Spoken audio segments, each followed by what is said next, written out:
Well, I think we may begin. I'm Mark Elliott. I'm the director of the Fairbanks Center for Chinese Studies, and as director of the Fairbanks Center for Chinese Studies, it's my privilege and great honor to welcome all of you to the 2014 Edwin O. Reischauer Memorial Lectures. This year's lectures, as you know, are being presented by Professor Nancy Schatzman-Steinhardt of the University of Pennsylvania. As you also know, this series traditionally has always comprised 3 lectures. This year is no exception. Today is the first, and tomorrow and the day after tomorrow, we will have the second and third lectures in this series. Each lecture begins at this time, 4:15, and in this place. So if you found us today, you should have no trouble tomorrow. You should have an easier time tomorrow, since you won't have the same security gauntlet to run, which I gather has been set up for the President of Ecuador, who I'm hoping will turn up at any moment. We'll see. There will be a reception following the conclusion of today's lecture and Q&A at around 6 o'clock, and that's just outside here in the concourse. Let me take this opportunity to thank the Reischauer Institute for Japanese Studies and the Korea Institute for graciously co-sponsoring these lectures, and also to express my appreciation to the wonderful staff at the Fairbanks Center, led by our executive director, Lydia Chun, for the work that they have done in putting this all together. Now, I'll introduce our speaker in just a minute. First, I want to say just a word or two about this lecture series. The Reischauer lectures are really the high point of the academic year for us at the Fairbanks Center. This series was established in 1985 by then director Rod McFarquhar to honor Edwin Reischauer by celebrating his distinguished contributions to East Asian studies at Harvard. 1985, some of us may remember or know, marked the formal creation of the Reischauer Institute for Japanese Studies. Its independence dates from that time, and we've been celebrating the 40th anniversary of the Reischauer Institute this year. That also meant its separation from its previous governing unit, which was the Harvard Center for East Asian Research.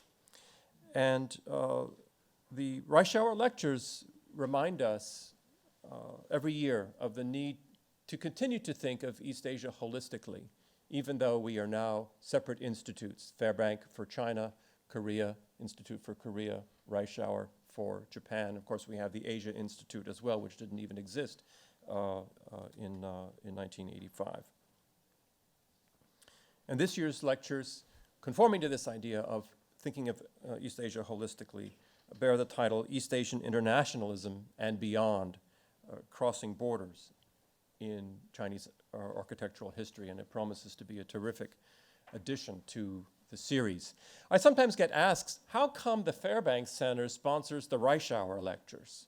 Shouldn't the Reischauer Institute sponsor the Reischauer lectures?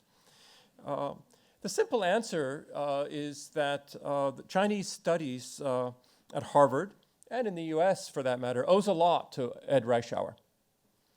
Reischauer earned his degree here at Harvard in the Department of Far Eastern Languages, as it was called, in 1939. He earned the second degree ever given in that department. And it was in Chinese studies with a special field in Japan. That dissertation, of course, ended up the famous book on the travels of Edwin to the Tang court in the mid-9th century. It was published in 1955. And this book really epitomizes Reischauer's scholarly breadth and offers a point of departure into understanding East Asia beyond any kind of narrow national boundaries. Apart from that, for years, Reischauer taught the Harvard's most famous, most popular course in Chinese history, rice paddies. That began in 1939, the year that he finished his degree. He taught the first half of what was called Chinese 10, and that was pre-modern East Asia. John Fairbank taught the second half, which was modern East Asia in the history department.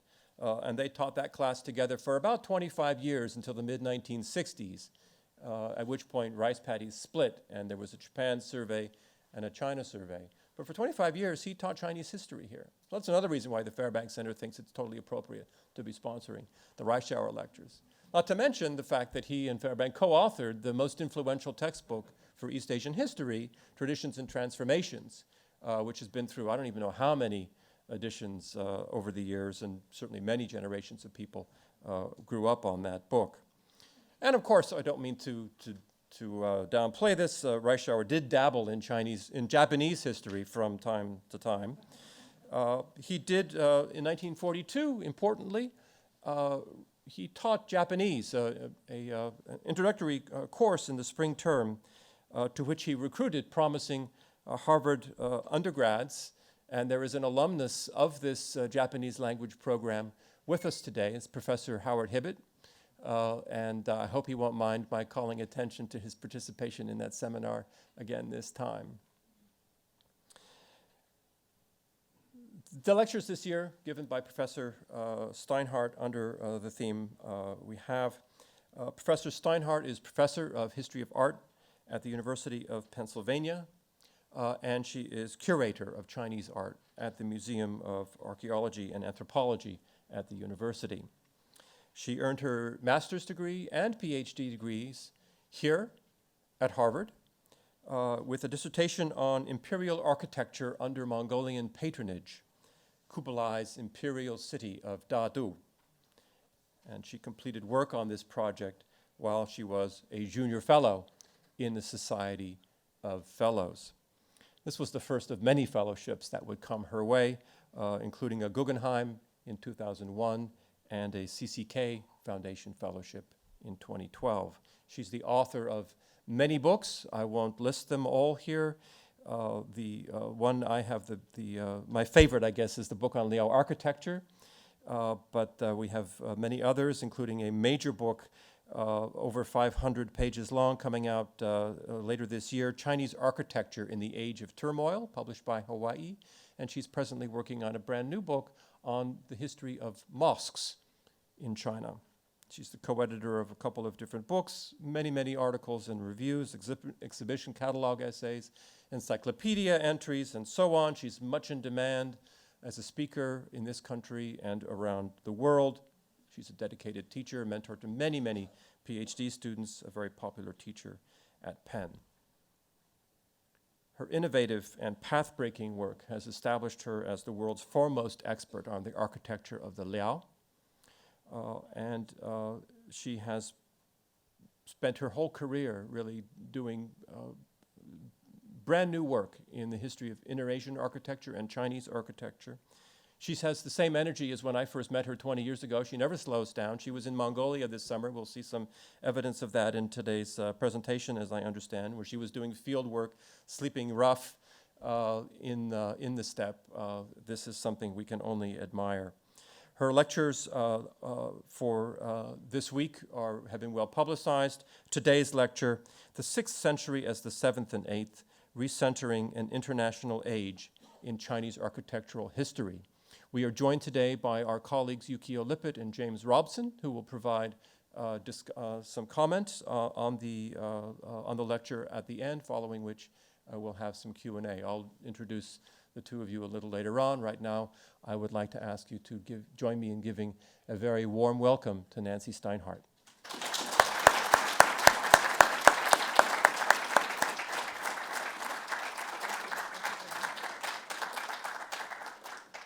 Thank you very much. We can probably turn down the lights in the back. I think somebody will know how to do that.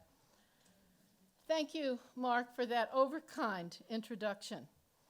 Anytime I stand in this building to give a talk, there are faces in the audience to whose teaching and mentorship I've owed so much in my career. Most noticeably missed today, John Rosenfield, Joe Fletcher, and Oleg Grabar, my 3 dissertation readers.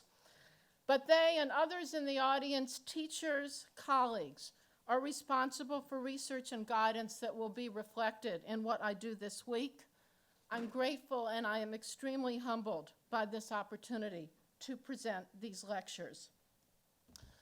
I probably met Edwin Reischauer at a Yenjing welcoming party. I certainly passed him in the halls of 2 Divinity Ave between 1974 and 1981. Like many here, my introduction to him was this book. I probably should have taken my own blue copy instead of what I got off the web with an ISBN number. But I used this when I was a freshman in the version of rice patties that I took. But my true introduction to Edwin Reischauer was when I read this, the book that was just mentioned. The idea of a monk pilgrim who traveled from Japan to China in the middle of the 9th century confirmed notions about an international Tang, the importance of emissaries who crossed from Japan to China, even one who was incarcerated by the Chinese government. The impact of the plan of a 7th, 8th, and 9th century city, the famous capital city Chang'an on the left, on the city plan of Nara and other cities in East Asia at the time, and that it was fitting that the oldest buildings in China were on Mount Wutai, on the left, where Edwin had traveled and found their sources in Nara, Japan. And that Edwin had touched Korea, but had not traveled through it, because indeed Korea was not part of the narrative in the 1970s. But this was what one learned at that time, and it would guide research for at least a decade afterward, until we had open access to buildings across China to see enough so that we could make new assessments. Like my teachers, I first went to Japan to study old wooden buildings. I believed that they informed me about China, and I didn't get to Korea till the 1990s. The tendency to look to Japan to understand Chinese architecture has been driven by 4 forces. The first are on the screen. The 22 oldest wooden buildings in East Asia are in Japan. Number 23 is this building, and yes, it is on Mount Wutai. Second, 21 of the 22 oldest buildings in East Asia are Buddhist, the one on the top right, residential. The documentation for the transmission of Buddhist doctrine from China directly to Japan or from China to Korea to Japan is solid, and it was logical that Buddhist architecture in Japan could inform us about non-existent buildings in China where the same sects of Buddhism were practiced. The third and fourth reasons for understanding China through Japan take longer to explain. Third is what I like to call the field-defining problem of Chinese architectural history. And it's true, we shouldn't be embarrassed to say it. Why does so much Chinese architecture look like so much of the rest of Chinese architecture? And in terms of our topic today, is Japanese architecture really that different? It is a fact that the earliest notched wooden timbers date to circa 5000 BCE from Homudu, and we find pictures of them in an architectural treatise dated to the 12th century. And if you watch the repair of the Forbidden City today, you see craftsmen notching timbers in the same way. It's a fact that a plan that looks like a capital I, 2 large buildings connected by a corridor, is used in the Forbidden City and traces, at least today, to 1200 BCE, and surely there will be earlier versions of it found. In fact, much of what we say about Chinese architecture can be put into about 10 basic principles. Chinese buildings build along horizontal lines, major axes, and less major axes, with spatial magnitude expressed along the horizontal. A vertical building always sticks out in China. It always looks somewhat unnatural on the Chinese landscape.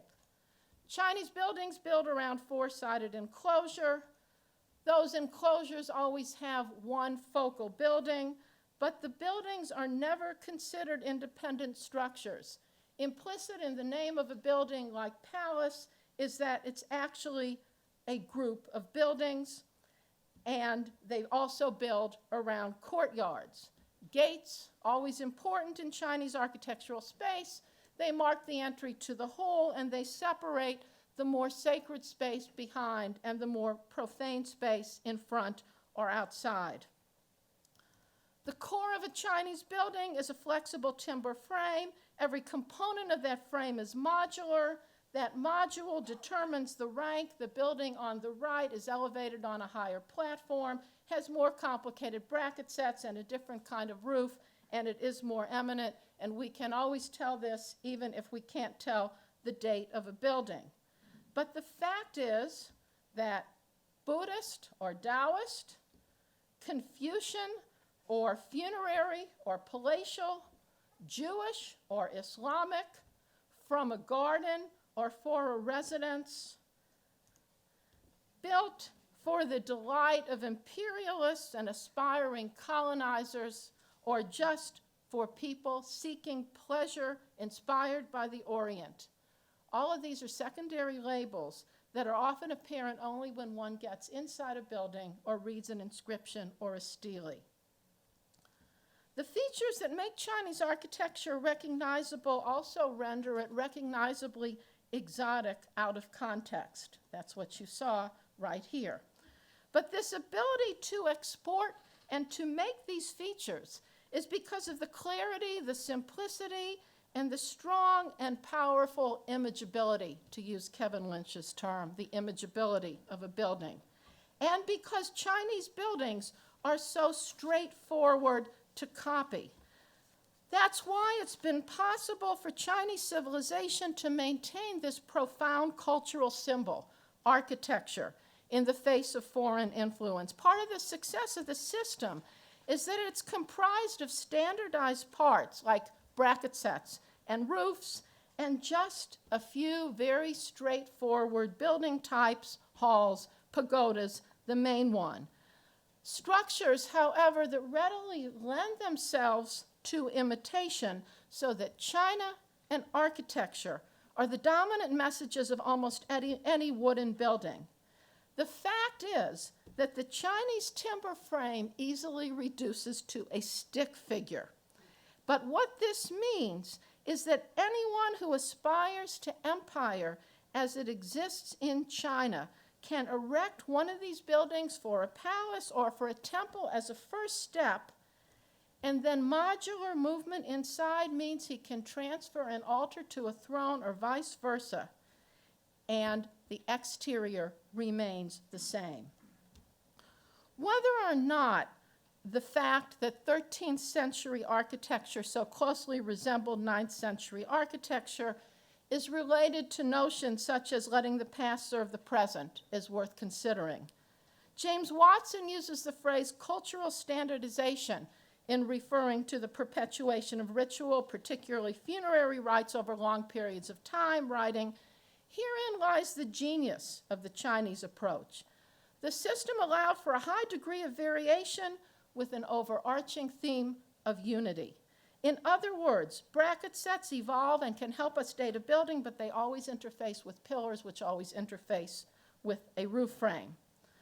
The lack of change, however, even at the approach to the 20th century, is what is so impressive.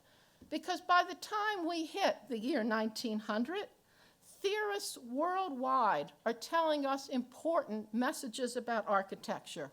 Julien Guadet, 1834 to 1908, writes in the conclusion of his 4-volume work in French, but the title is Elements and Theory of Architecture, that the role of the architect is to conceive, to think, and to construct. But China was a society without architects. The classical Chinese language does not have a word for architect. It only has a word for builder-craftsman. And the people who controlled the building industry, the supervisors, were men like this, officials. The concept of an architect came to China only in the 20th century, and it came when students who had studied the profession abroad returned home. Until then, neither the conception nor the thinking were present, for in fact, a pre-modern Chinese architecture is archetypical. It is not chronotopic. That's the third reason. Fourth reason also takes a while to explain. The fourth reason scholars have continued to turn to Japan to study Chinese architecture is because of the 20th century history of the field. The birth of Chinese architecture as a field of modern discourse came in direct response to political realities. First Opium War, 1840 to 42, the resulting indemnity to Britain, the opening of treaty ports, the cession of Hong Kong. Second Opium War, 1860, fought against England and France, gives way to the burning of the European-designed gardens at Yuanmingyuan. Through most of this period, the Taiping Rebellion is raging, 1850 to 1864, maintained by Christian reformers centered in Nanjing and moving southward. 1900, the Boxer Rebellion aimed at 8 foreign powers. By 1900, the Chinese and the Russians are massacring each other at the Sino-Russian border near the Amur River. 1895, again 1904, 1905, the Chinese are fighting the Japanese, and Imperial China will collapse in 1911. These decades of unequal treaties, of mistrust of Western ideas, nevertheless forced on China a realization that she had to reckon with Westernization, including the scientific inquiry that accompanied it. And in an extraordinary moment of vision whose impact is still felt today, the U.S. decided that instead of taking reparations from China for suffering during the war, the Boxer Rebellion, the Chinese would be required to use a percentage of that money to pay for the education of Chinese students at U.S. universities. And thus, the Boxer Indemnity Scholarship Program was set up in 1909.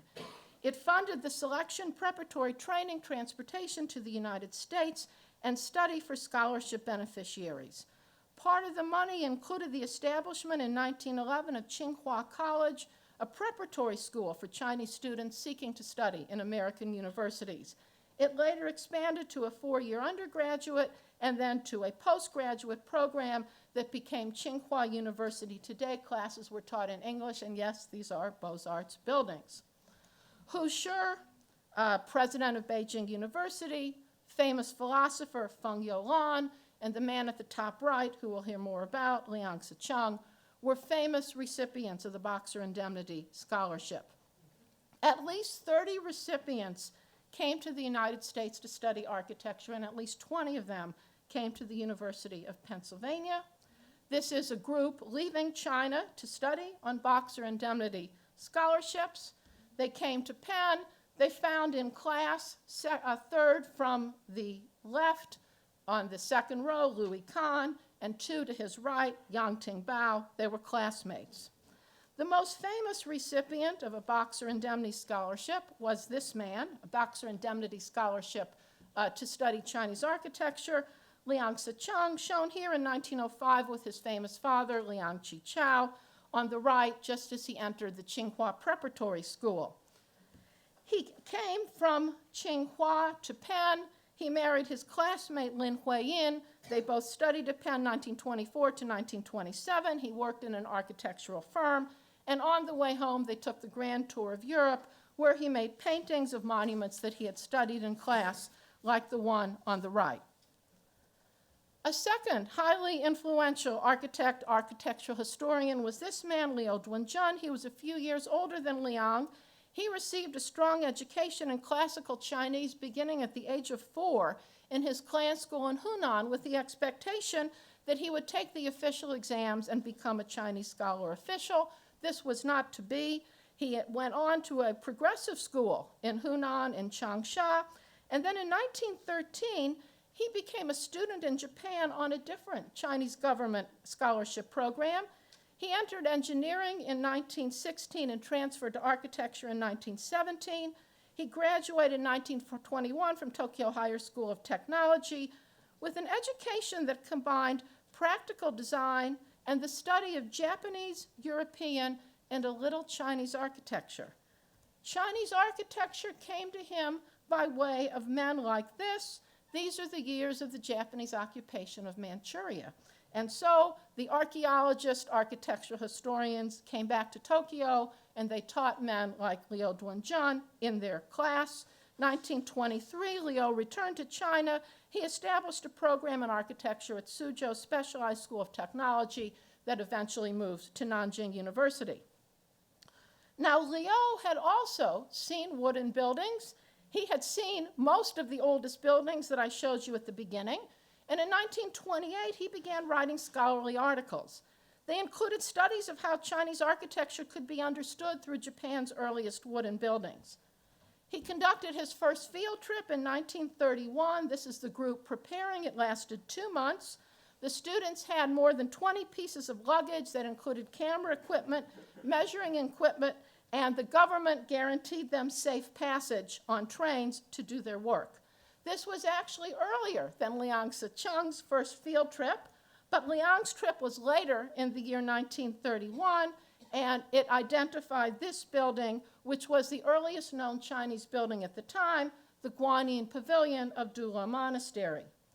6 years later, Liang would have what could be described as the field-defining discovery of his career, 1937, a Tang dynasty building on Mount Wutai, where Edwin had gone, with the dated inscription of 857. Now there's a building 127 years earlier than the one that he had found in 1931.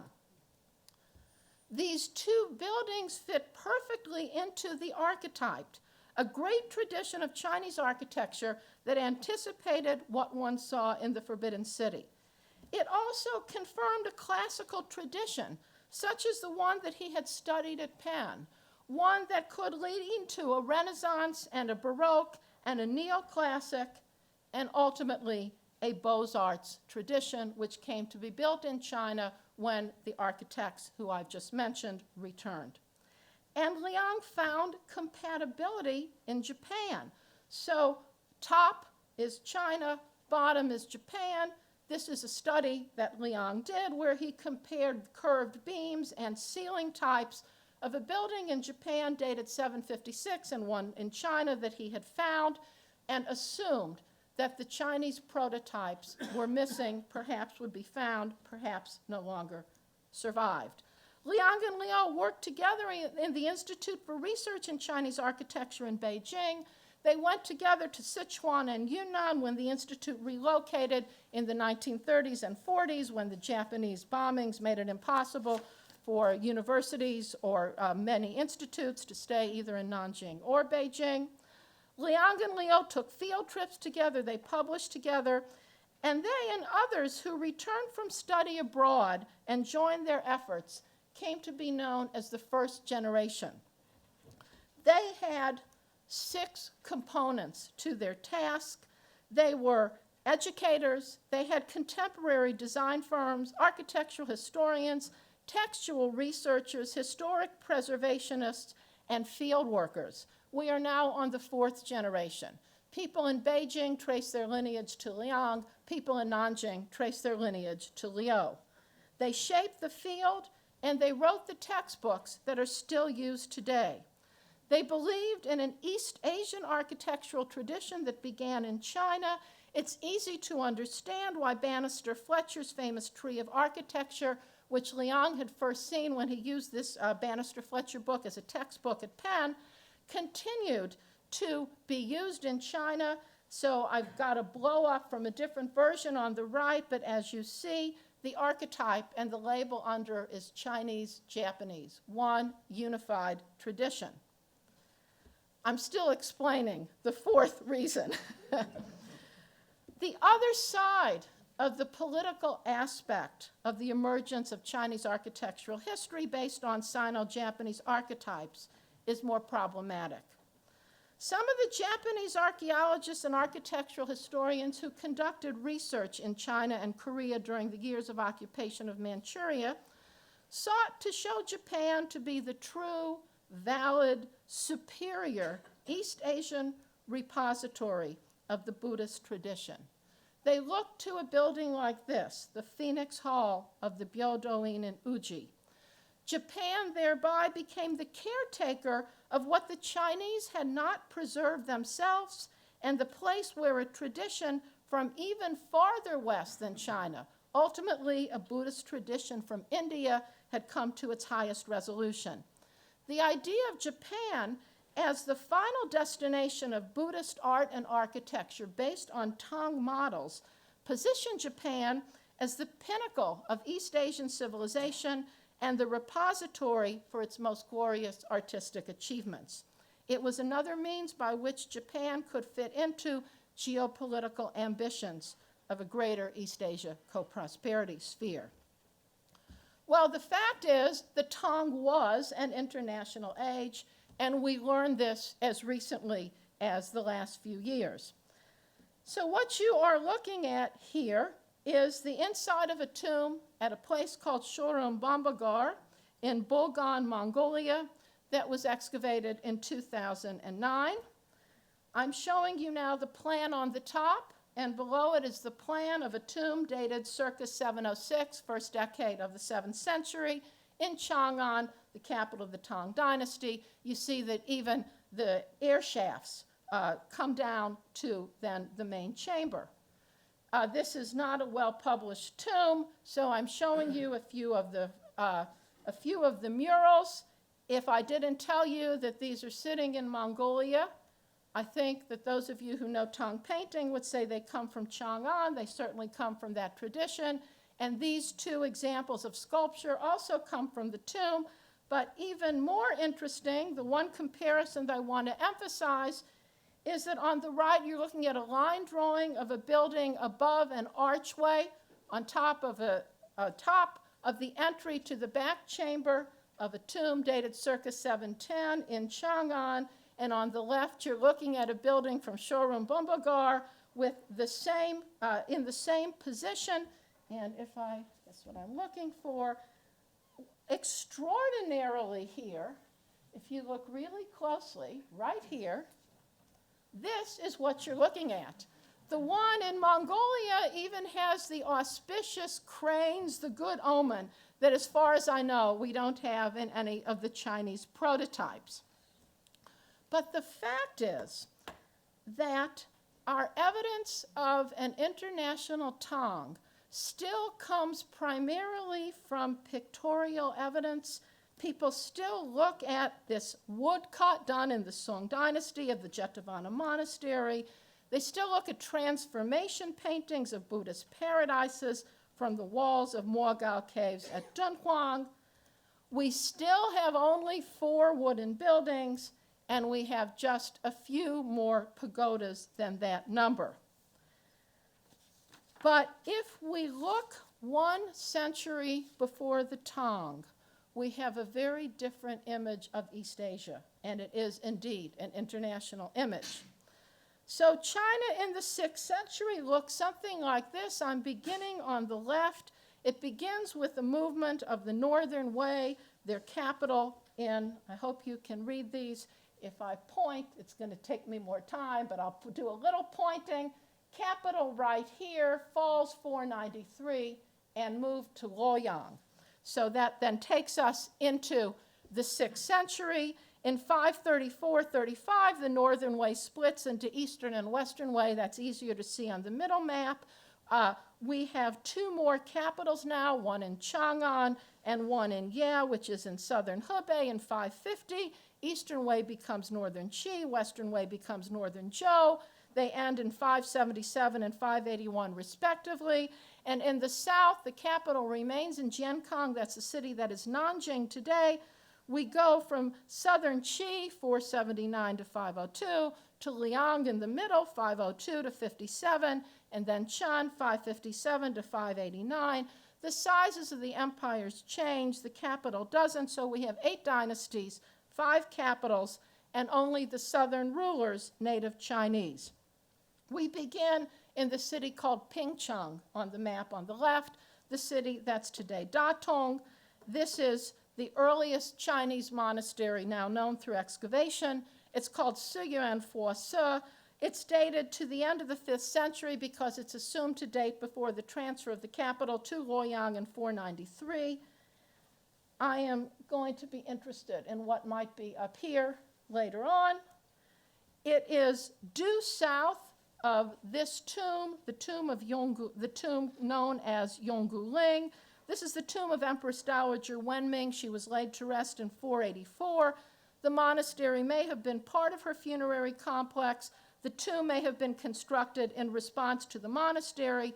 The only significant structure at that monastery is the pagoda that I showed you. If we seek a precedent for a monastery with one large pagoda, so here again, Suyuan Fosu, we probably have to go to the Taklamakan Desert, the southern Silk Road, southern part of Xinjiang province, where we have monumental towering pagodas as the focus of monasteries.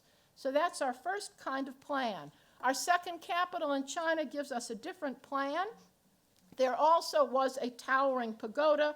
All that survives is the base, the Yongning Monastery, built in 516 by order of Empress Dowager Hu, burns to the ground in 534. We read that it had more than 1,000 monks' courtyards, single and multi-story halls, located amid greenery, so that in its entirety, even the Great Hall on Mount Sumeru and the Palace of Purity and the Tush to Heaven were no match for it. We have no reason to doubt that the Empress Dowager's monastery was splendid, but we know nothing specific beyond what you see on the map, a gate, a pagoda with 2 rings of columns, outer and inner, and a Buddha hall behind it that was smaller. A third kind of monastery came to light in the year 2002. You're looking at a pounded earth platform about 40 meters square. It's located 1,300 meters south of the remains of the wall of the Eastern Wei Northern Qi capital at Ye.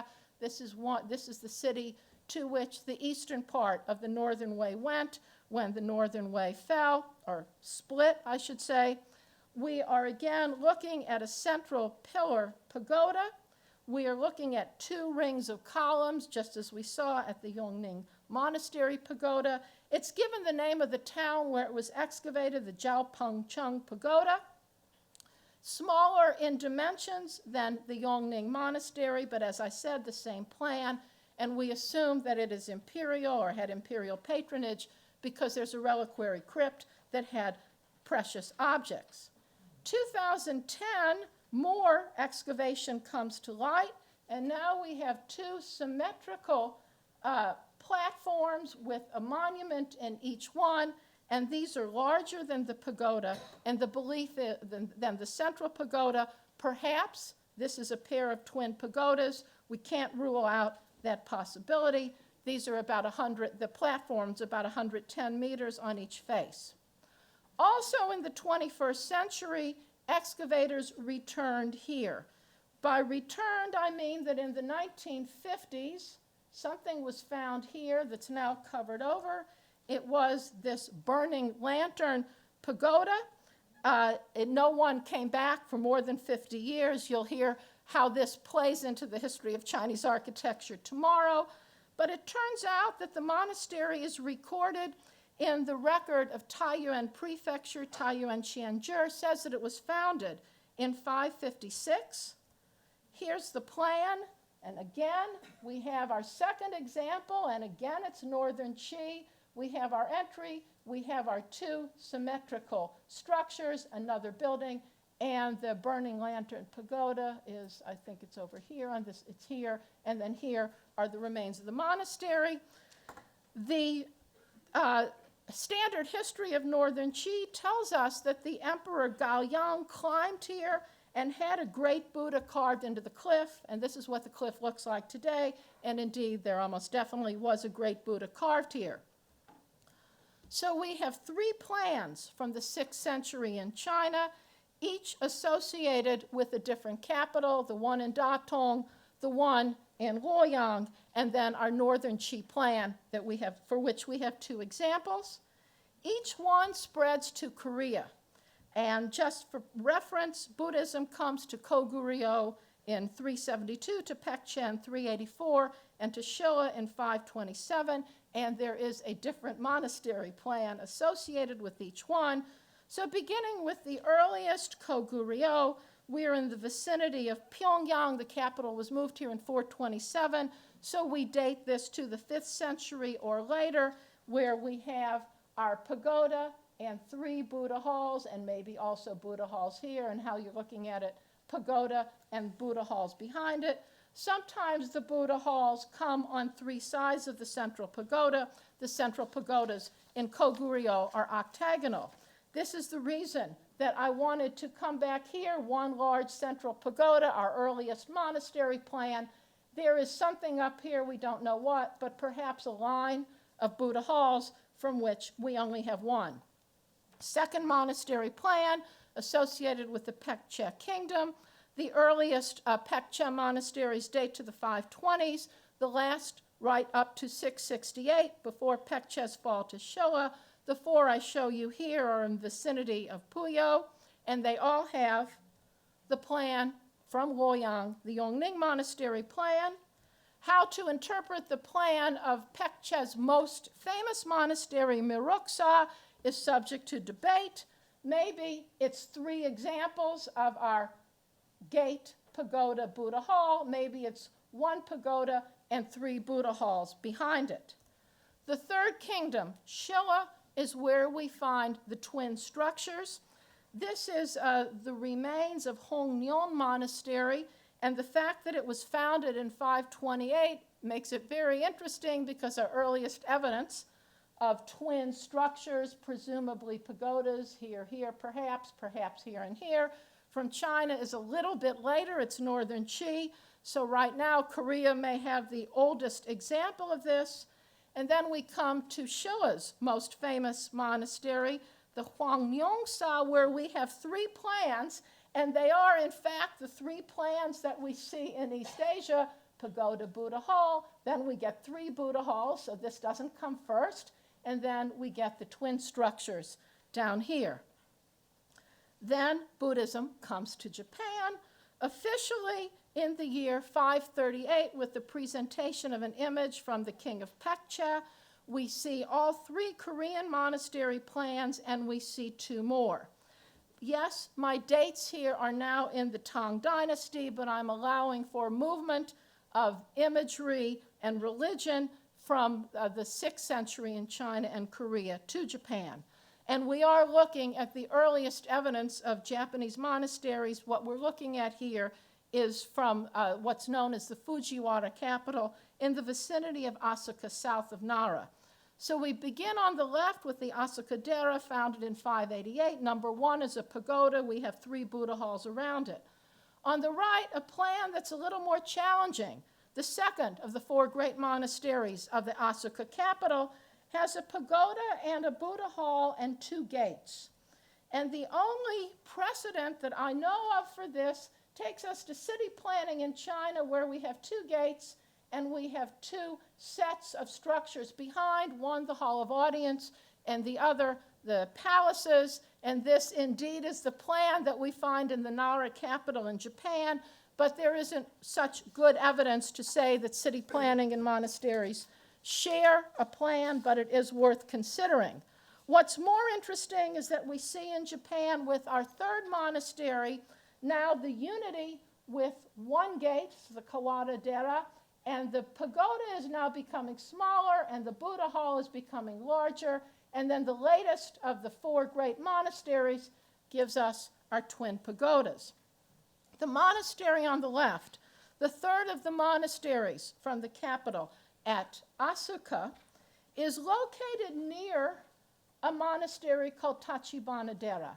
So here's Kawada-dera, and here's Tachibana-dera, first built in 601, gate, pagoda, Buddha hall, gate. It's our Paekche, or Yongning Monastery plan, but in reverse. Conceivably, the reason for this plan is that orientation here had to occur in response to topography, but Chinese and Koreans and Japanese like to orient their important buildings to the south, so we go from here to here. One possibility, it can't be proved, but we can prove that the plan of the gate and the pagoda and the Buddha hall and the gate is widespread in Japan before the year 600. It's associated with a man known as Prince Shotoku, who was regent for his aunt when she was empress, Empress Suiko, and he built or designed not only the Shitennoji in 583, but he designed the first version of what is going to become the Horyuji, so gate, pagoda, Buddha Hall, and now you have a unified plan of the kind that we saw in the capitals from Nara. So 5 plans, as you see them here, from Japan. The international 6th century. Let's see what happens when we take a look at a tomb. You're looking here at the tomb of King Muryong, 462 to 523, Paekche Kingdom in the city of Gongju. It's distinguished by layers of alternating horizontal and vertical bricks. We have 4 rows often in the horizontal layer. Paekche is located just across the sea from Shandong Peninsula. Jiankang is the city Nanjing, and people have always assumed that influences from China crossed the sea and came into Paekche, and we have good physical evidence of this. On the left is the interior of one of the several tombs excavated in the vicinity of Nanjing from the period of the southern dynasties, one of the 7 worthies tombs. You see the arrangement of bricks that we're looking for. Most people don't know about the tomb on the right. It was published in December of 2008. Even better evidence because it has a 3rd century date, and it's from the city of Nanjing. But things aren't always that simple. So here I juxtapose King Muryong's tomb with a tomb from Gansu province in western China with a date of 3rd, 4th century, where we have the same kind of brick formation. And this could work if we like to see things moving unilinearly. This is Gansu. Jiuquan and Jiayuguan, where I'm looking right now, are here. And then we have Nanjing here. And we're going to be looking at Datong right here in a minute. And we have Paekche right here. But the fact is, if we look at a different Korean kingdom, the Goguryeo kingdom, which I have on the top, and we look at a slightly different place in Gansu province, we have a tomb with 2 chambers connected by a corridor, what we saw in the Forbidden City at the very beginning. And when we look inside these tombs, we have the world of the heavens at the top, and we have the world of man below, and we even have shared specific imagery like a large flowering tree and a large flowering tree. And if we go to the city of Datong, we can look at the tomb that I show you on the left with 2 chambers connected by a corridor. And I'm especially interested in this tomb because this man, Song Xiaozu, was born in Dunhuang. He was born in Gansu province. His family was relocated by the Northern Wei after his kingdom fell. He ends up an official in the city of Datong. He and his wife are buried in this tomb. And another tomb from the region shows the same hierarchic deities at the top and then the world of man below. And perhaps we should be tracing this to a Han Dynasty source, the world of the heavens, the world of eminent men, most eminent men, emperors, and then eminent paragons of filial piety below from the famous Wu family shrines. What I've just shown you is that based on dated physical evidence, Goguryeo and Paekche, 2 different kingdoms, were both constructing tombs in the manner of tombs in Gansu. The Jiuquan and Jiayuguan are literally just a stone's throw away from each other. 2 different kinds of tombs that go to 2 different Korean kingdoms. The 6th century not only shows China to be the source of architecture and imagery in Korea, there is sufficient evidence to talk about more than one center in China and to its spread to different kingdoms of Korea, suggesting perhaps more distinction among the Korean kingdoms than we sometimes realize. We don't have this kind of tomb information to take the comparison to Japan. And then there are just a very few standing buildings from China. This is one, it's actually a pillar, the pillar of righteousness, kindness, and beneficence, 6.6 meters in Dingxing County of Hebei, a firm date of 587. The structure on top looks like this. The platform is 28 centimeters and the base 79 by 69 centimeters. So it's a very small building, but I want you to notice two features. One is that we have entasis. We have a swelling of the pillars here, and the second is this arch that's known as a Chaitya arch because we see it at the entry to Buddhist architecture in India. That's your bottom right. And we see it proliferate in the 6th century in China. The other feature that proliferates in the 6th century in China is this, that people call an inverted V-shaped brace, or they take the name of the Chinese character Ren and they call it a Ren-shaped brace, and we see this proliferate in the 6th century also. Now, the only way to go from here is to look at what we might call peripheral or maybe quasi-architectural evidence, to look at details in relief and details in painting. I want to show you just a few of them from one cave site to show what this kind of evidence offers in terms of reconstructing the 6th century. So I'm at a cave site called Maijishan. It's in Gansu province, the eastern part of Gansu province, east of the sites I've mentioned so far. Cave 43, a fluted octagonal column. Cave 4, large, enormous owl's tail decoration and a 7-bay building. Cave number 4, inside, a very unusual ball at the center meeting point of 2 rafters on the roof and the same ball at the corners, and this perhaps also has a Han source. You're now beginning to see more Han sources as I get deeper into the lecture. So this is easier to see in line drawing. This is a medallion that was found on a Han Dynasty sarcophagus, and we have this ball at the center of the ceiling. What we call an inverted, what we call a truss, but with no post here, no king post. This is our first hall on Mount Wutai, our second hall on Mount Wutai. People always wonder if we should have this feature. Maijishan tells us in the 6th century we didn't see it. Here is what Liang Sicheng was looking for.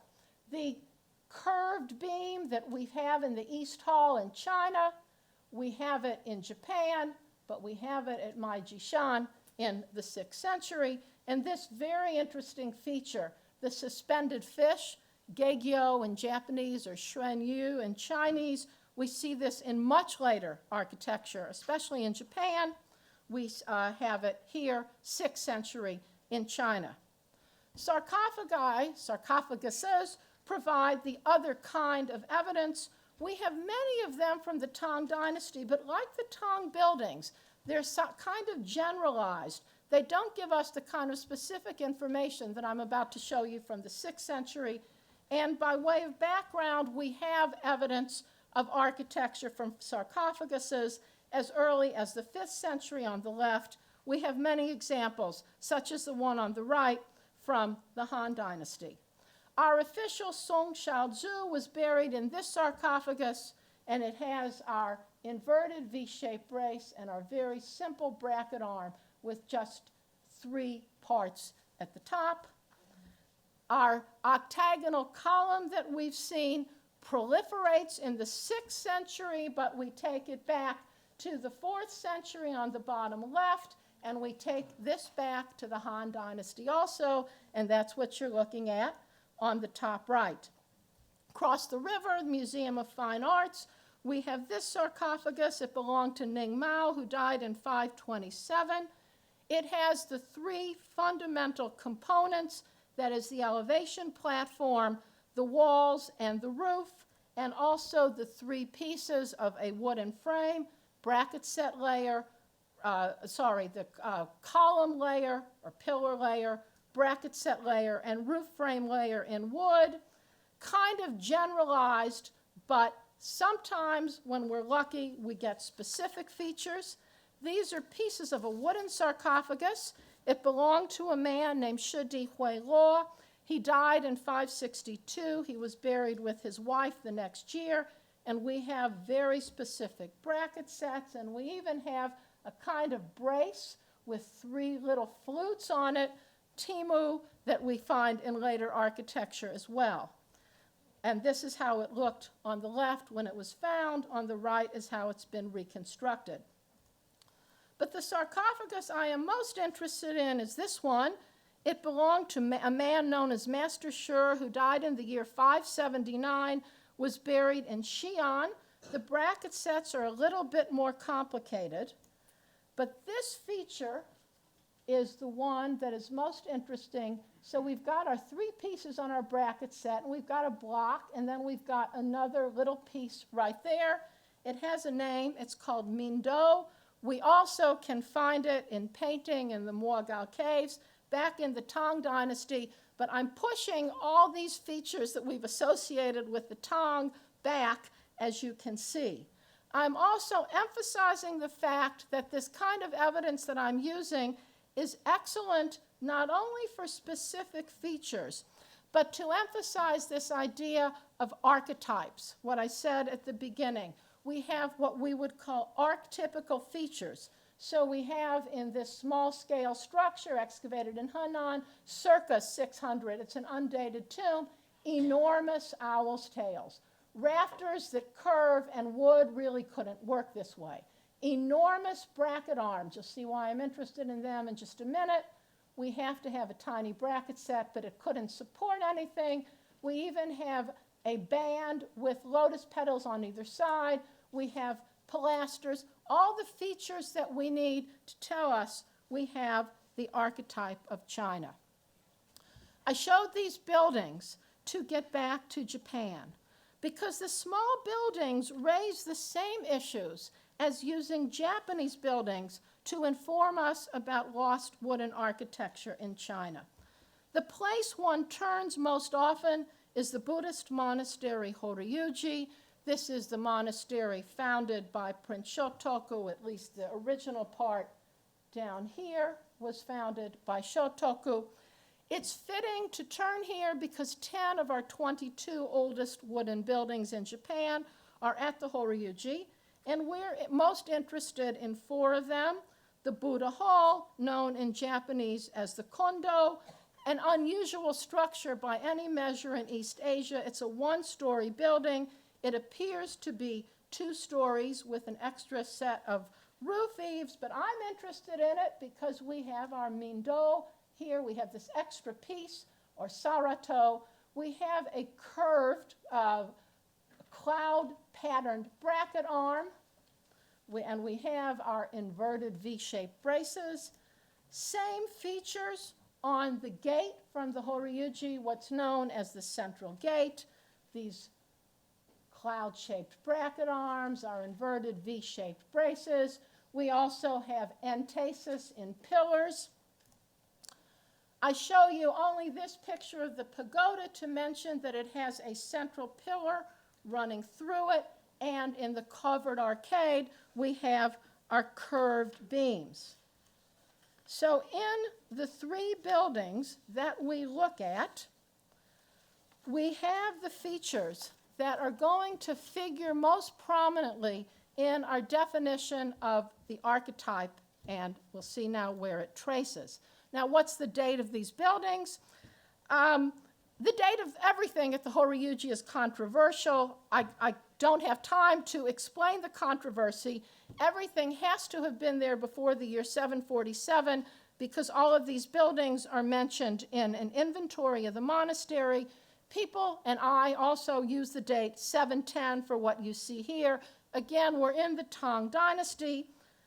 There is some thought that maybe the original buildings from Shotoku's monastery or buildings that looked like them were moved. Maybe there were some old building parts used, maybe not.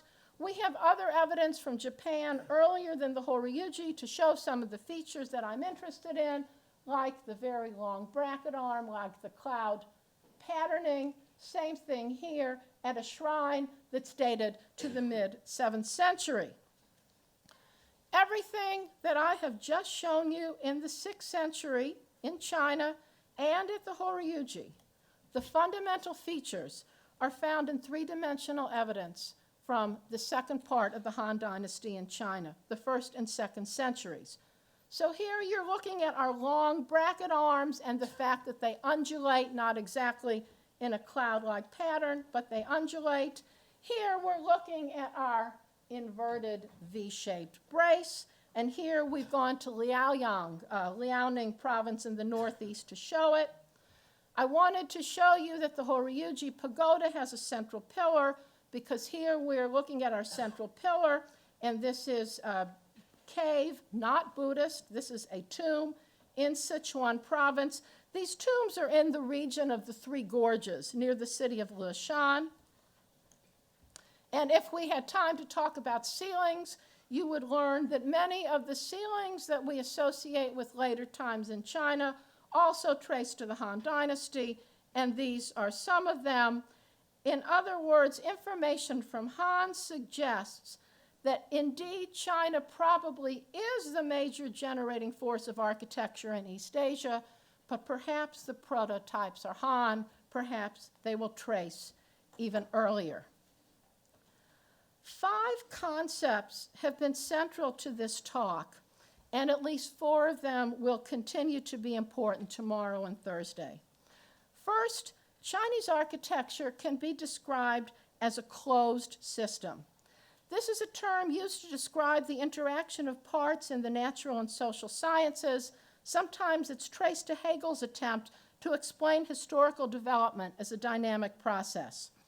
To the biologist Ludwig von Bertalanffy, 1968, to him an open system was one in which there's an exchange between matter and its environment, or in which there are import and export of components. A closed system is one that functions fully without interchange. Chinese architecture has been almost exclusively a closed system. Almost nothing from the outside penetrates, but instead China exports to open systems like these, and therefore is always identifiable. I showed the Han material to emphasize not only that what we sometimes assume came from India, like a central pillar cave, existed in Han China, but when we look at a map and see where the Han had their commanderies, we can see that construction remained in those places even after Han fell. It was there for the taking by anyone from Koguryo to well into Xinjiang province today.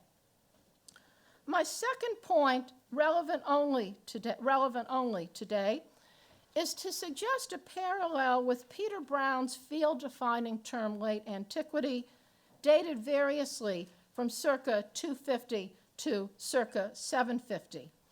And I'm about to adapt from his book with Glenn Bowersock and Oleg Grabar. And what I put on the screen, what I'm about to read to you, I've used the word Han every time he writes ancient Rome. I've put in China's classical age when he writes ancient Greece, and I've substituted Buddhism for Christianity, and this is what you get. The Han past was interpreted and often remade during the 6th century and perhaps earlier through palaces and monuments to emperors that stood alongside or on the ruins of houses of Buddhist practicing emperors. Philosophical writings of China's classical age and Han were still read, albeit selectively, and known to writers who shaped the more Buddhist philosophical tradition of the 5 centuries following the fall of Han. Mendicants and clergy, some sponsored by the church, and others with sectarian beliefs, wrote and proselytized. Ethnicities were many, they mattered, and the pre-Han and Han concept of the barbarian was an important factor in these centuries of war and violence. Empires and smaller states rose and fell across the farthest reaches of the old Han Empire. Buddhism dominated life and thought, but other religions gained momentum and were present, and amid all the turmoil, families continued and occasionally prospered on farms, as craftsmen, in trades, and through mercantilism. And then I took another paragraph out of his book, and I did the same thing. That's at the bottom. Rulers in the Chinese period of late antiquity sought to construct a world of imperial power modeled after Han China.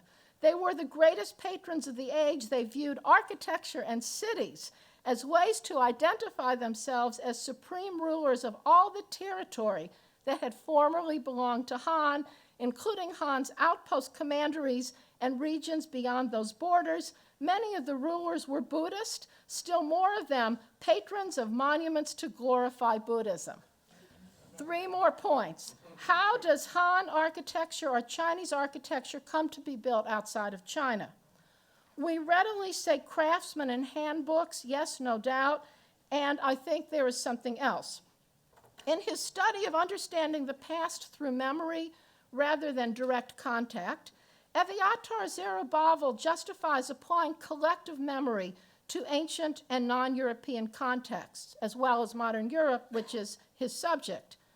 This memory, or perhaps it's better to say this imagined vision of China, made it possible from the fall of Han until reunification in circa 600 for Chinese-style architecture to be constructed in Kew Gardens or in Korea or in Japan, and for it to appear on the walls of caves.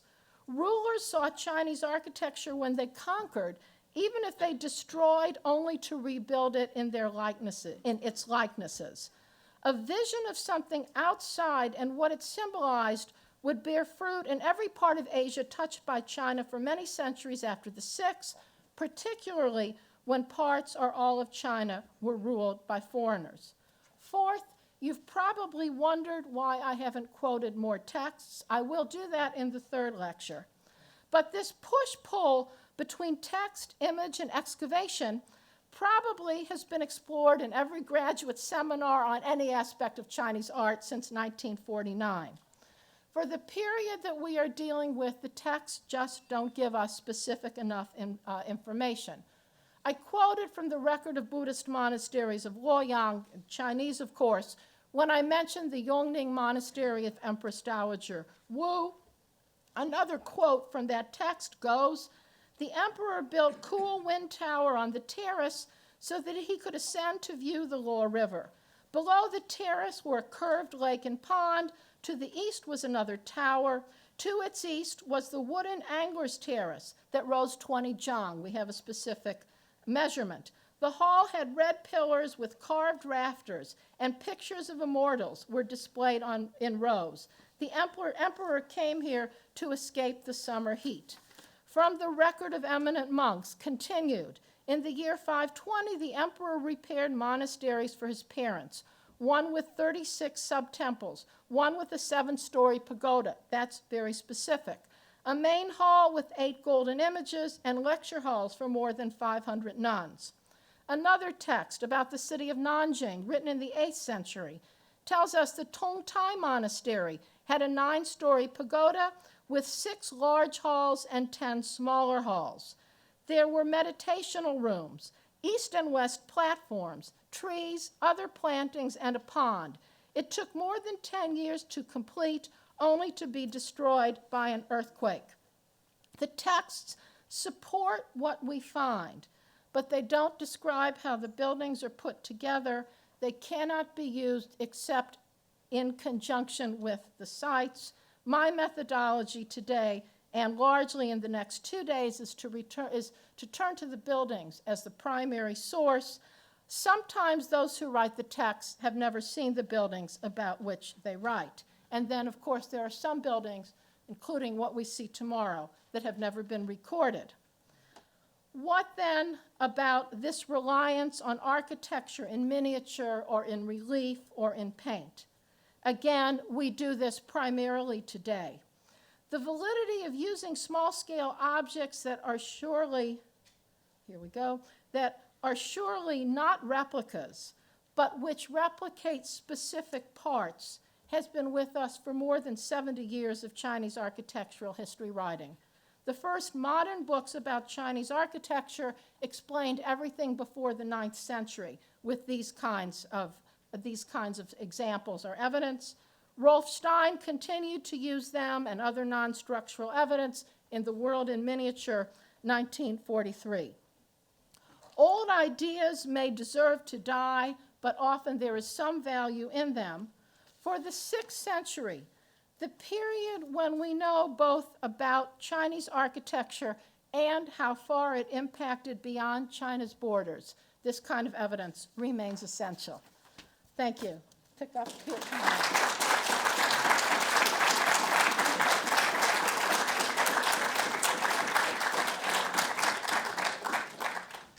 Well, I'm going to ask you to sit Okay. up here. Let me, Seats marked, okay.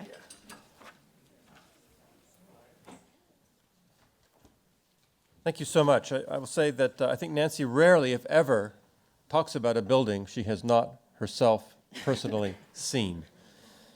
I'm going to introduce both of our commenters and let them come up then one after the other. Our first discussant is Kyo Lippitt, professor of Japanese art history. He earned his BA here at Harvard before doing his MA and PhD at Princeton, and then coming back to teach here in the Department of the History of Art and Architecture in 2003, getting tenure 2 years ago? Yeah.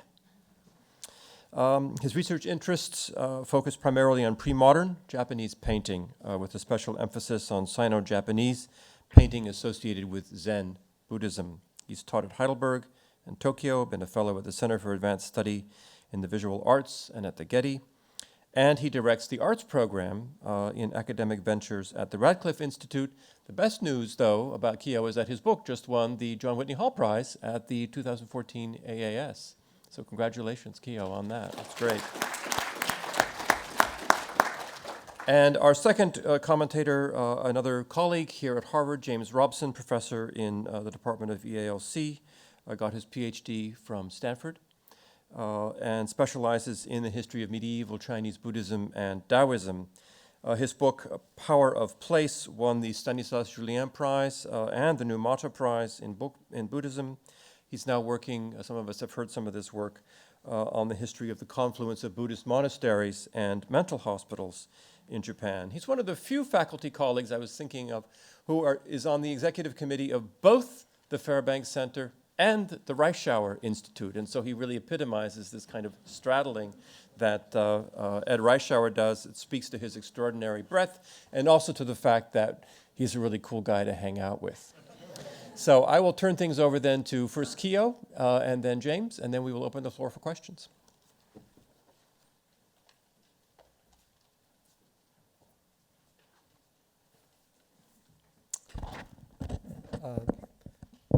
Thank you, Mark. Thank you, Nancy.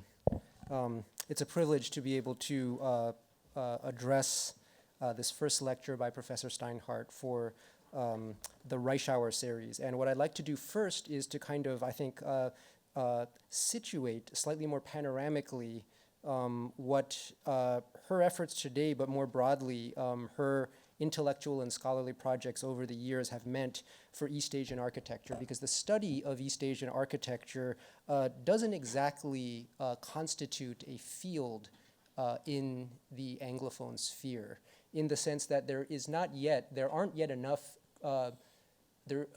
practitioners. There isn't a critical mass of knowledgeable specialists in Chinese and East Asian architecture to even constitute a discursive field. So what that means is that Professor Steinhardt has been freighted with a great deal of responsibility over the years to kind of generate the texts and the discourse that hopefully is turning into a field, a discipline. And I think recently things have begun to change a little bit. But this is an important point, because East Asian architecture is disciplinized in East Asia primarily as an engineering discipline, and it's taught in engineering schools in a pre-professional context with a strong emphasis on kind of constructionist approaches to the analysis of architecture, the reading of bracket sets, and the analysis of structure that is very much geared towards an engineering education, whereas architecture in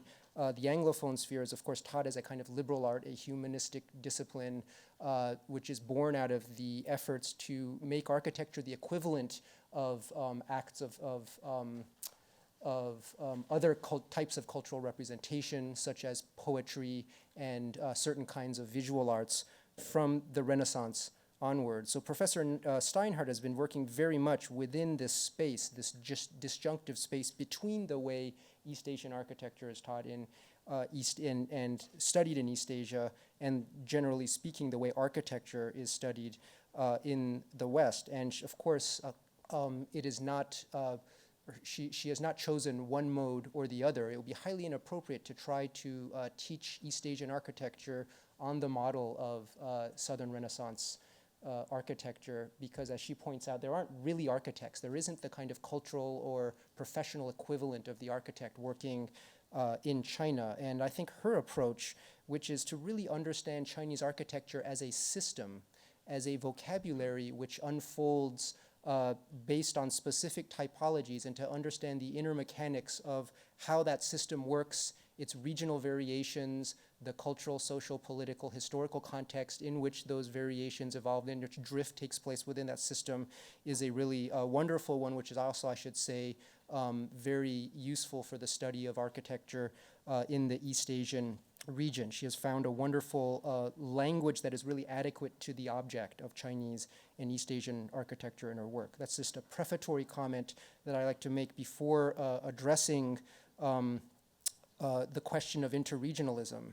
And here I think the real, for me, compelling interest and achievement of today's lecture is to take this mode of East Asian architecture, which is predicated upon this idea of a very large, expressive, heavy tiled roof whose weight is distributed to an outer perimeter or two rings of columns, so it doesn't have load-bearing walls, to create these flexible spaces which are partitioned flexibly. The space is radially conceived outward from a center, so it's flexibly appropriate to throne rooms or the worship of Buddhist icons set in the center and so forth, takes this mode of architecture.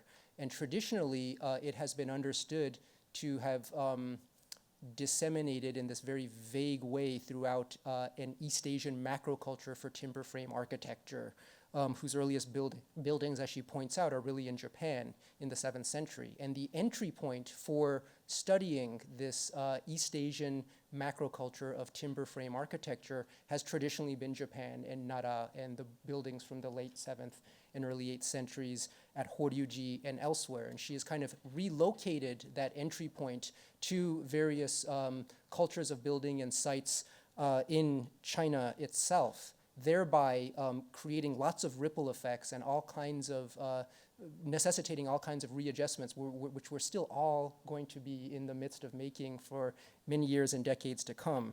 And of course, this is remarkable considering that there is so much new knowledge about architecture, as you saw in the lecture, coming out from archaeological excavations and so forth in this period in the 5th, 6th, 7th centuries and earlier and later, that it is a moving target and that you really have to have this kind of assimilative, agglutinative intelligence that's constantly synthesizing new information within a larger scheme, well, within a larger history, which she has done very eloquently.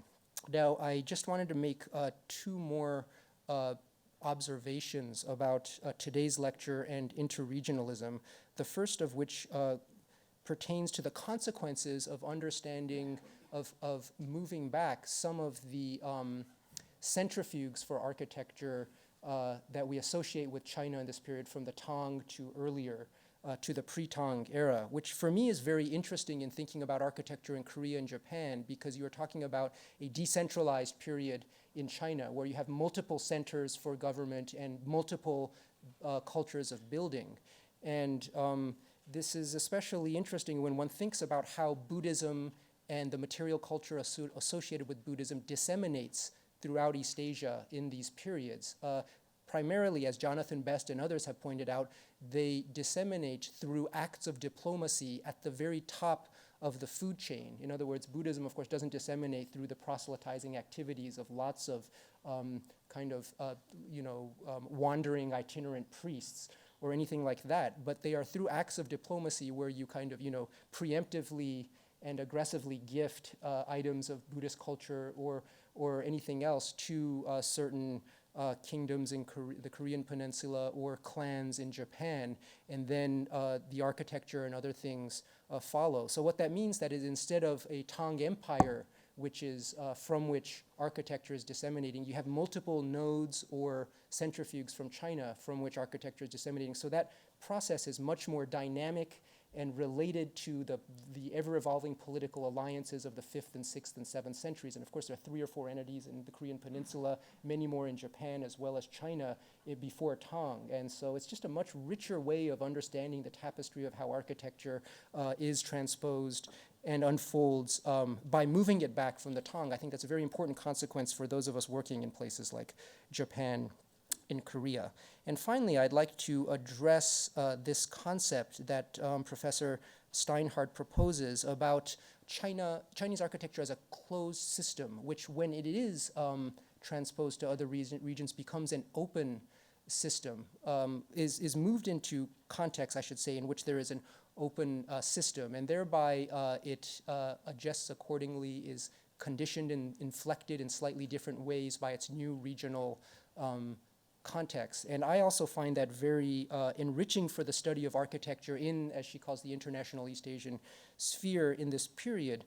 I think in some ways, for me, this is very similar to the idea of thinking about Chinese architecture as a vocabulary, as a certain habit of approaches which can be conceptualized as a vocabulary, which is adopted and possibly like a script, like Chinese script is transposed to Korea and Japan. Of course, in the Japanese case, I'm less expert in Korea, but you have sequences of characters that are read, of course, according to phonologically or logographically, but essentially according to Japanese syntax. And so you have an exterior you have a script which seems to be the same, but which internally, linguistically, semantically is kind of adapting to new circumstances. And that's really what happens with timber frame wooden architecture in Japan, where you have buildings at Horyuji, which, as she points out, the Golden Hall, appear from the outside to be a second-story structure, which have 2 levels of roofs, which have a balcony surrounding what appears to be a second story, but you can't actually enter the building, climb up the stairs,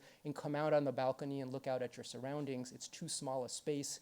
You would have to be 3 feet tall to actually do that. And the same is true of the pagoda at Horyuji, which is ostensibly a 5-story pagoda, but the term story here should be taken with a grain of salt, because outwardly there are 5 levels of roofs, but there are not 5 internal floors that can be inhabited in the way we assume stories can. All of the space inside is one continuous space. So what that means is this is not a 5-story building so much as a piece of architectural sculpture which conveys the sense to the outside world that one is looking at a high-rise pavilion, a grand high-rise tower pavilion appropriate to the typology of a pagoda, which marks the presence of the Buddha's ashes. So what Professor Steinhardt has done for us here, I think, is given us, given this period, the locales which adopt the Chinese architectural system in this period, a lot of agency, instead of simply assuming that it's a diffusionist model in which there is a lot of copying and passively receiving or taking in. The locales are given a lot of agency to perform the operation of what you would call in Japanese kambun kundoku, the kind of the syntactical rereading of Chinese sequences of characters according to Japanese, but of course pertaining to, specifically in this case, to architectural vocabulary, thereby kind of differentiating in a very meaningful way the various cultures of building that we would find throughout this international East Asian sphere. And that's the conclusion of my talks. Again, thanks to Professor Steinhardt for a wonderful lecture.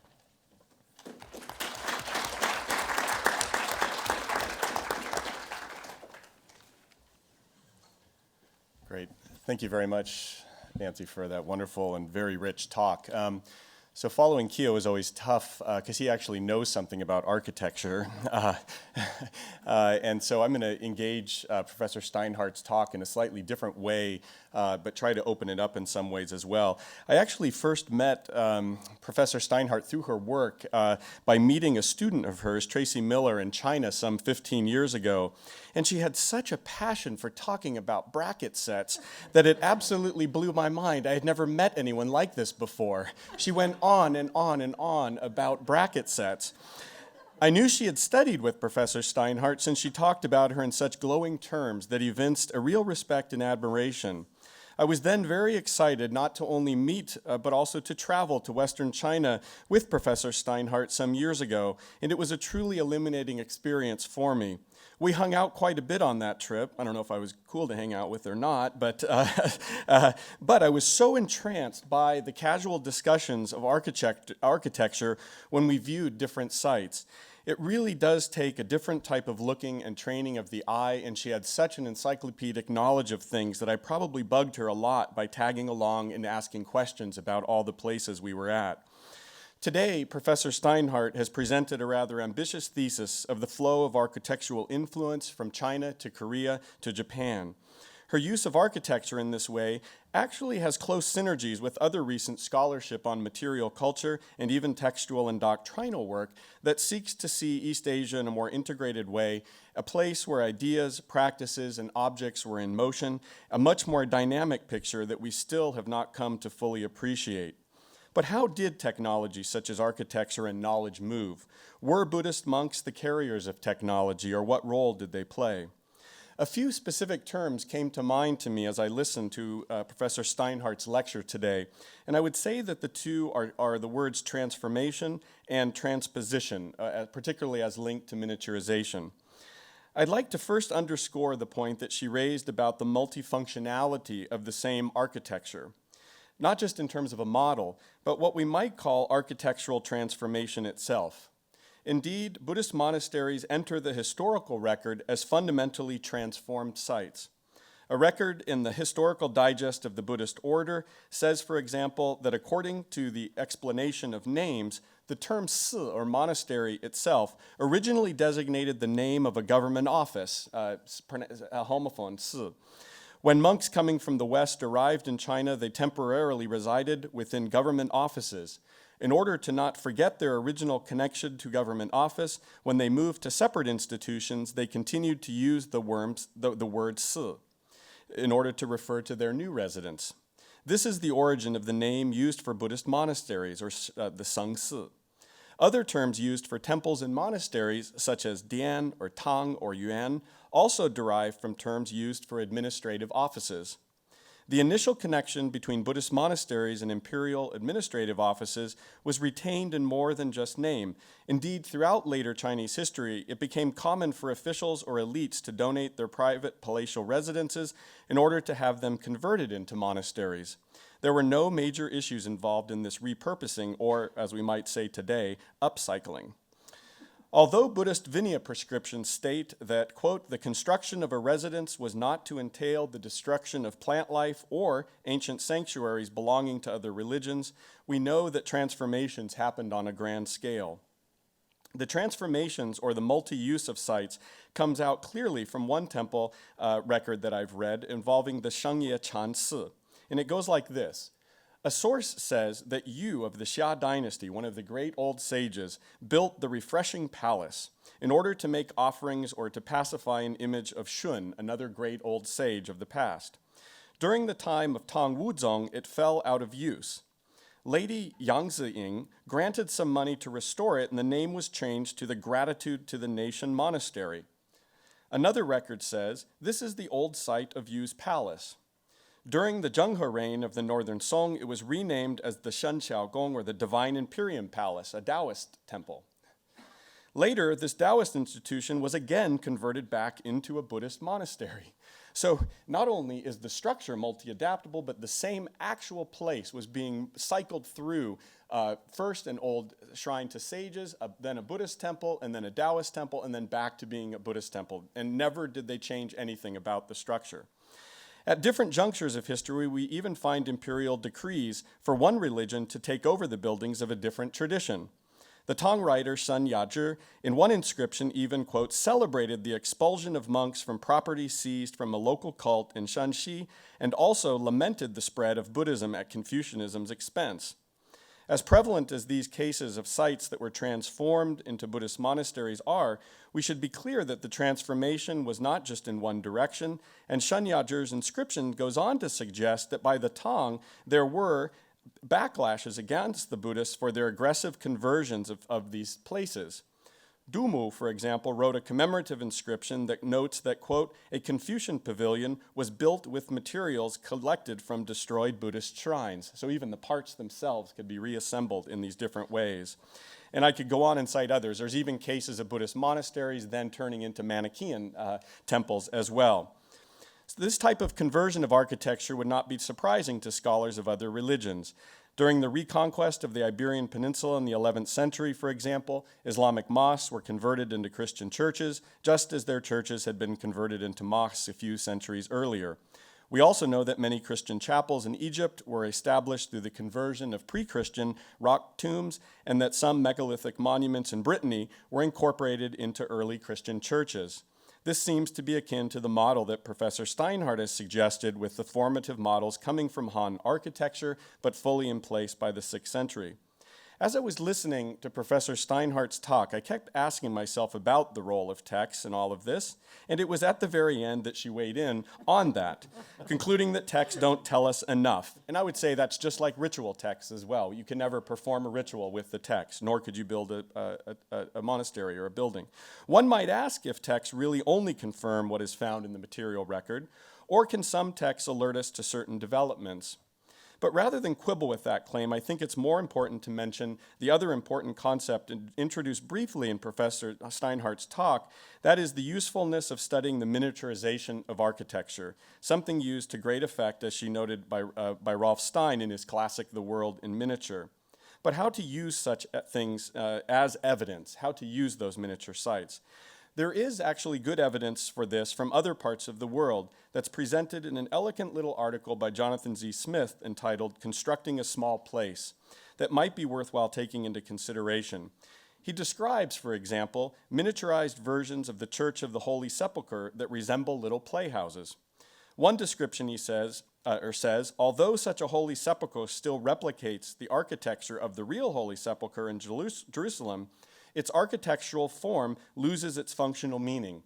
The object begins to strike the eye more like a large piece of sculpture than a small piece of architecture. It is as if the entire Holy Sepulchre had been reduced in size, shrunk to a model.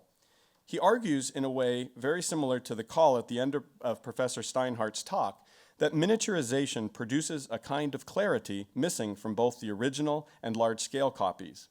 He also invokes a shrewd observation by Levi-Strauss in his own meditation on miniaturization that says, quote, reduction of scale seems to result from a sort of reversal in the process of understanding. He goes further to say, to understand a real object in its totality, we always tend to work from its parts.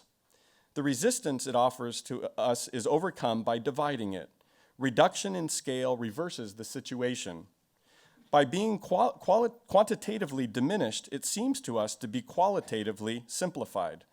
In the case of miniatures, in contrast to what happens when we try to understand an object of real dimensions, knowledge of the whole precedes knowledge of its parts. The intrinsic value of a small-scale model is that it compensates for the renunciation of sensible dimensions by the acquisition of intelligible dimensions. I think it's a really interesting concept that, and you're onto something to keep using this theory that had been proposed in the past as well. So then, what about miniature stupas, which didn't come up in the talk today? This leads to one reservation that I'd like to mention in regard to what has been, Kyo mentioned as well, about the closed system model that is proposed. Professor Steinhardt did well to introduce, I think, the regional nature of architecture in cases of Korea and what went to Japan, and we do seem to find regional difference in Chinese architecture. I suspect that there is a paucity of extant buildings, but is there one thing called Chinese architecture that functions fully without interchange? As Edward Said has so elegantly formulated in a wonderful little book about beginnings, much less well known than his Orientalism, beginnings are always lead back to contested terrains. Is China the end of the road in tracking styles back to the West, or does it go to Central Asia or to India? I ask this to play the devil's advocate, of course. Indeed, it seems that Buddhists did not bring an elaborate architectural repertoire with them to China. But was Chinese architecture as closed as Professor Steinhardt has presented it? What about things like stupas that became iconic pagodas in China? I just raised that as a question.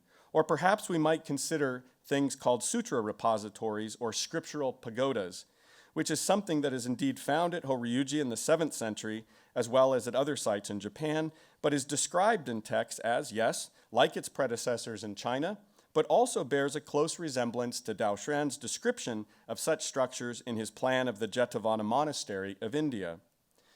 Ever since I first encountered Professor Steinhardt's scholarship, and even more importantly, ever since I had the chance to travel with her to many sites in Western China, I've never been able to look at built objects in quite the same way. Indeed, it's impossible for me to enter a temple or a shrine without looking up, to appreciate the bracket systems, and to look for inscriptions on main beams. I feel in some ways like I've walked into chapter 3 of Jonathan Swift's Gulliver's Travels, where we arrive at the Grand Academy of Legado. This academy is not an entire single building, but a continuation of several houses on both sides of the street. The traveler is received very kindly by a warden and went for many days to the academy. Every room has in it one or more what are called projectors, the scientists exploring different projects.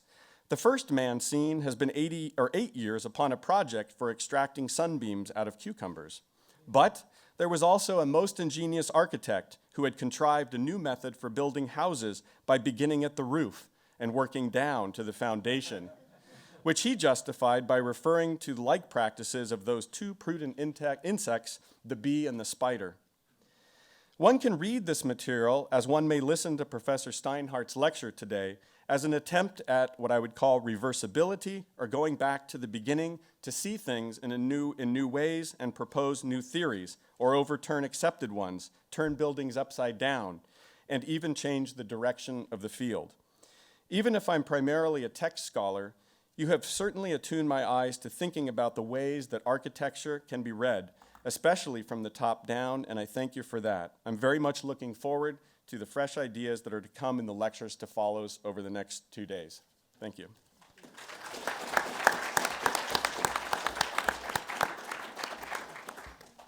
Thank you very much, Kyo and James. I think that Professor Steinhardt's lecture has been appropriately, dare I say it, bracketed by our two commenters.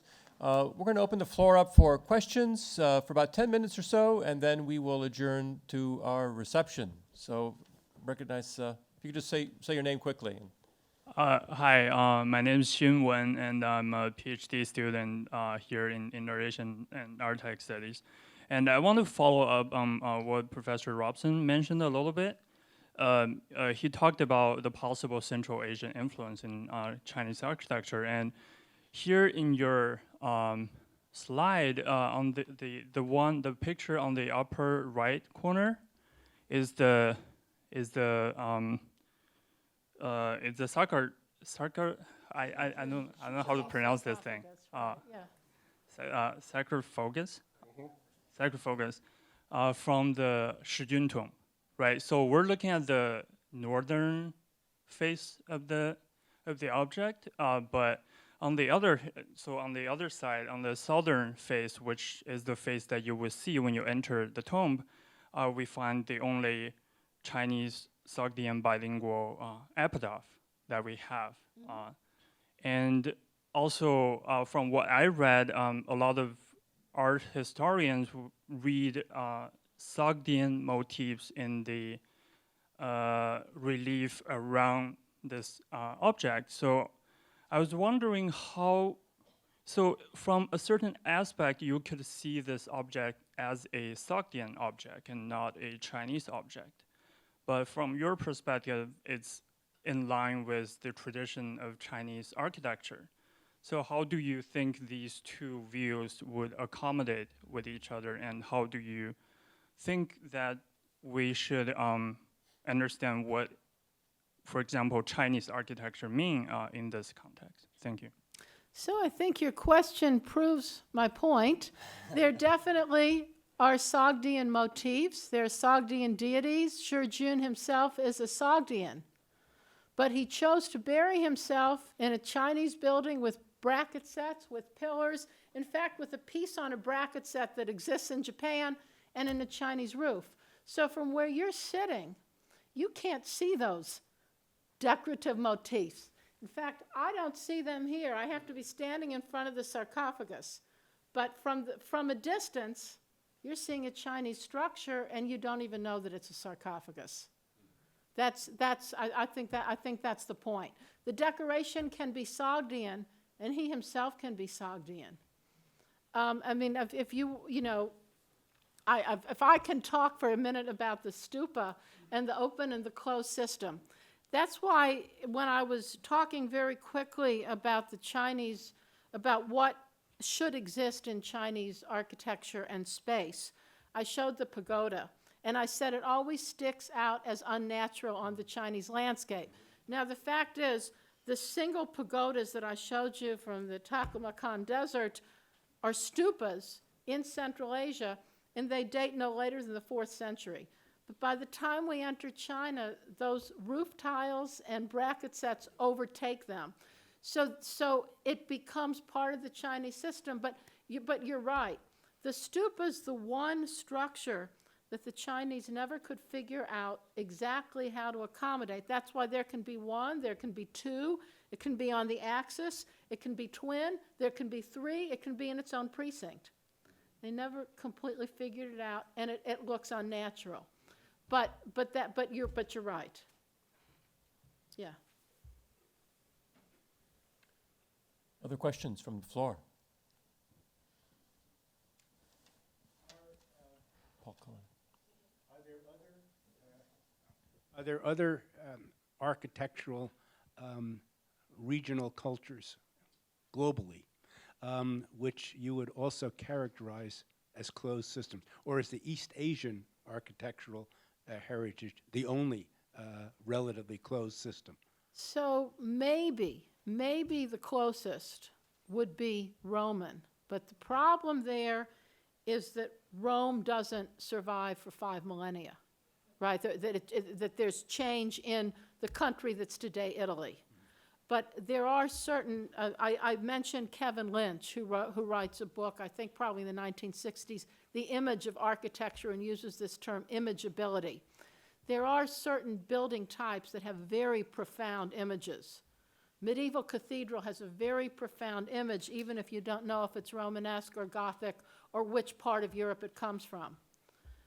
But what's different is how simple the Chinese building is. Something I didn't talk about, but it comes up, and I guess it will come up on Thursday. I'll talk about occasional use of stone. These are all perishable materials. There's yet this other layer, and this stick figure image, I mean, it never fails to amaze me that I can see an architect drawing a picture and he's using straight lines. You know, you can make a Chinese building with pickup sticks. You really can't do that with any other tradition. So it's extraordinary. So maybe it's unique on several levels, even beyond this image. I'm going to suggest that we bring today's event to a close here and invite everybody to some refreshment outside. Reminder of tomorrow's lecture, The Liao Revolution in Building and Design is the title, and our discussants will be Professor Eugene Wong and Valerie Hansen from Yale University will be joining us to talk about the Liao. For now, we thank you very much for a very stimulating afternoon, and to our discussants as well. Thanks a lot.